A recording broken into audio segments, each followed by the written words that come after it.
செய்யும்படிக்கு திராணி இருக்கும்போது அதை செய்யத்தக்கவர்களுக்கு செய்யாமல் இராது. இந்த நாளில் கூட பாருங்கள், உங்களுக்கு உதவி செய்கிற அந்த திராணி இருக்கும்போது உங்கள்கிட்ட உதவி கேட்டு வரவங்களுக்கு நீங்கள் பாருங்கள், அதை செய்யாத ஒரு நாள் இருக்காதீங்க. தேவனுக்கு அது பிரியமில்லாத காரியம். உங்கள்கிட்ட என்ன இருக்குதோ அதை ஏழைகளுக்கு கொடுங்க. ஏழைக்கு இறங்குகிறவன் கர்த்தருக்கு கடன் கொடுக்கிறான். அதை கொடுத்ததை அவர் திரும்பி கொடுத்துருவார். இந்த நாளில் கூட பாருங்கள், உதவியற்றவங்க, ஆடை இல்லாதவங்க பாருங்கள், இந்த மாதிரி சிறுமைப்பட்டவர்கள் மேல் சிந்தை உள்ளவன் பாக்கியவான் என்று வேதம் சொல்லுது.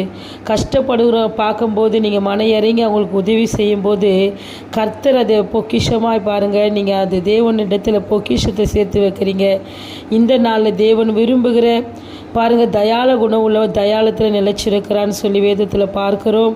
இரக்கம் உள்ளவர்கள் இரக்கம் பெறுவார்கள்.